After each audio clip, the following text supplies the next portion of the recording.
Today's budget forecast shows continued strong economic growth throughout Minnesota, growth that exceeds the nation's. We have the fifth lowest unemployment rate of any state in the nation. Our GDP increase for 2013 of 2.8% was 1 full percent higher than the national average.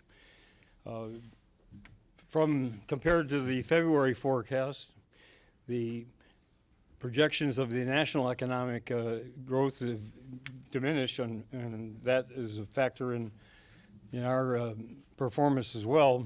But we still have looking at a surplus of over $1 billion, $1,037 million. That's after transferring an additional $183 million to the reserve fund as prescribed by law. And so we continue to build the reserve. We have a surplus looking into the next biennium for the first time in quite a number of biennia. And it's good news. It means we have to be prudent for sure. I'm not going to get into details of what I would be proposing in almost 2 months from now, January 27th, but I said before I'm very interested in the child care tax credit, which would be, if we remove the income ceilings, be about 137,000 more Minnesota families would be able to take advantage of that credit, and it would cost about $175 million for the biennium. I'd also like to increase state support for the broadband expansions so we can hook more of the Minnesota up into the high-speed network, which is going to be crucial for economic vitality all over the state in the decades to come. Increase the early childhood scholarships. And finally, and it's not reflected really directly in this cash budget forecast, but transportation funding, increasing that, roads, bridges, highways, and public transit. So all in all, good news, and we'll have plenty to talk about when the legislature comes back in January. Glad to answer questions. Are you calling this a surplus, even though if you use inflation, factor that in, it's pretty much a status quo? Well, when there's more money in projected revenues than there are projected expenditures, I call that a surplus. I don't know what else other terms used. When there's less revenue than there's spending, I call it a deficit. I think that's common nomenclature, right? You can attribute it one way or another, and but this is the way that I've described other budgets for the last 4 years, and so I don't see any difference between them. If you include inflation, yes, it evens out. If you include, there are all sorts of different approaches to it, but this is pretty standard. Governor, are you willing to say that the last 4 years of you as governor is responsible for this surplus, that the state has come out of the recession now because of what you and the legislature did? I think we contributed to the economic stability and the economic growth of Minnesota. I've said all along that I think the people of Minnesota deserve the credit for our economic performance, for the fact that it was one of the leading states in the nation, that the entrepreneurs and business executives who made decisions to locate or expand in Minnesota, and they're hardworking employees, well-educated, and many of them in the Minnesota school system who have made those investments pay off for those companies and for their own families. That cumulative effect is why we have a 3.9% unemployment rate and fifth lowest in the nation, and why we have this continued growth. That's the main element behind our economy and the main element behind our success so far. And I think the investments that we've made in particularly education, both from early childhood all the way through higher education, would definitely be a factor. I think if you look at what we need to do to continue that kind of economic growth, is to continue our focus on education, and it's also revitalize our transportation network, because without a good transportation system, a lot of companies, especially those in greater Minnesota who have longer distances to transport their goods or products, are going to be feeling that squeeze increasingly in the years ahead. So those are the roles the government can play in terms of really contributing to economic growth. I think the record shows we've done that, and we'll continue to do so. There are those who will say that there's no reason for any sort of revenue increase for transportation, however that might play out, given the size of this surplus. How would you respond to that? Well, now we have a number to work with, and now those that have, been talking rhetorically about this, that, and the other thing, have a chance to put real dollar signs behind their proposals. And if somebody wants to use this entire $1,037 million for transportation, to say how they're going to do so and what the effects would be on other programs and services, and if they still maintain that we can get that additional investment in transportation without increasing our expenditures, then time's coming close for them to detail their proposals so we can all see if it's connected to reality. Would we expect that your proposal would include some sort of revenue increase for transportation in some way, shape? You can expect that, yeah.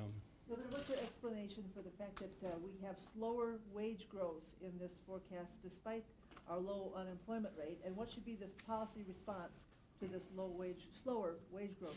Well, I believe the nation as a whole is suffering from that situation where the economists would say that by the law of supply and demand, that with the labor market tightening, that the wages should increase. And I'm not enough of a national economist to be able to give you the reasons why, although I think the pressures of globalization and the pressures on companies to keep wages low, and the shift in the negotiating positions of labor and the employers are all contributing factors. But we need to provide more opportunities for good quality jobs, better paying jobs, and that will continue to be a goal with investments in higher education and workforce training, and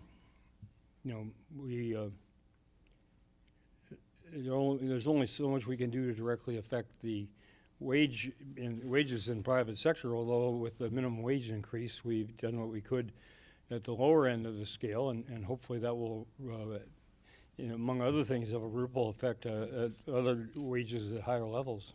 Governor, from your perspective, does this outcome take any general fund tax increase off the table for the coming budget? And do you plan to designate every last dollar of this, or do you plan to leave some aside, knowing that things can change quickly? Well, I feel good about what we've left aside previously. We added $150 million to the budget reserve the last session. I proposed a higher number, but I'm well satisfied with that. And the legislature enacted this clause that 1/3 of the surplus goes in. So we're talking about about a $350 million increase in the cash flow and budgeted reserve accounts over the last 2 years. I think that's very, very necessary, but very good progress. I haven't come to a conclusion yet with my spending levels or where they would be allocated. I certainly don't think there's any need that I foresee for a general tax increase, except something related to transportation, and that would be more based on the actual uses of the transportation system by those who do. So I would say I don't plan to propose any kind of general tax increase, and we'll see what other ideas come forward. And again, the child care tax credit, another $175 million of tax reduction for middle-income Minnesota families, those with young children. Governor, does governing in $1 billion tax reduction measures? Does governing with $1 billion surplus make governing easier now that you're returning to divided government? Does this lessen the chance of a shutdown? Well, considering that 4 years ago we were looking at a $6 billion deficit, and 2 years later at a $625 million deficit, this looks a lot better than that. And again, just credit the state and to the economic progress we've made. And it's the first time, how many biennia that we've looking at a surplus rather than deficit?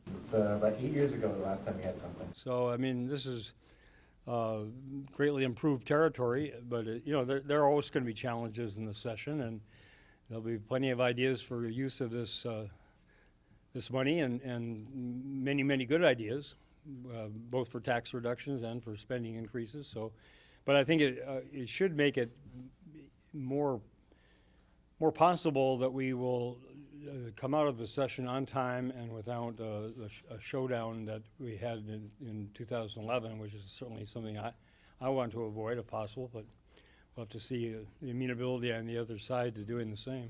Governor, are you open to other tax reduction measures in addition to the child care tax? I'm open to anything. The beginning of the process. Next 6 months will be my fleshing out a budget, submitting that, revising that after the end of February forecast, and then, of course, the legislature coming in with 5 months to develop their own ideas, proposals, and eventually we'll come through all that with hopefully a collaboration that will allocate from tax reductions, spending increases in the reserve, whatever combination. So, I'm open to any of that. Governor, we're already getting, if not a flood, at least a trickle of news releases from advocacy groups of all sorts of good ideas on how you can spend the surplus. What's your advice to them? Well, so far the number we've roughed out is some $2.7 billion of additional spending for various programs, and many of them very, very worthwhile needs, and many of them ones that both members of both parties have identified in the nursing homes, the personal care attendants, their financial situations, broadband statewide. Transportation may be a difference, but I think many would agree that we need to do something to improve the quality of our roads and highways, and particularly in greater Minnesota. So, there are a lot of compelling needs out there, and they're going to add up to considerably more than $1 billion, but people should start with what they want or what they think they need, and we'll go from there. But we obviously have that, we're working within that parameter. Governor, nationally, high student loan debt is keeping young buyers from the real estate market, and that's an economic headwind that was mentioned in today's forecast. What can the legislator do in terms of policy to help with the burden of high student loan debt? Well, one is to increase financial aid in dollars, as we did last session. The largest increase in, I believe, any year at all, but certainly first increase in student aid for quite some time. The federal government needs to follow suit so that it's not all loans, and more loans for most students and their families. Absent that, and absent the additional institutional support, which has declined in Minnesota from 1981 to 2012, so, which also puts pressure on higher tuition, therefore higher student costs. It's basic economics. The money has to come from somewhere, and especially with MNSCU, it's either the state appropriation or it's tuition. University has a couple of other options with the trust, the fund, and federal research dollars and the like. But basically, it's a pretty simple equation. And when you look and see that in 2012, that fiscal year, our state support for higher education was the lowest it's been in real dollars since 1981.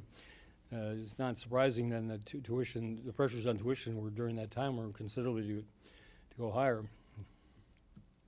The other one I think is, and I don't know all the details, but Senator Franken and Senator Klobuchar supports as well of giving students the option to renegotiate or realign their liabilities after they graduate from college. I think is a very good proposal.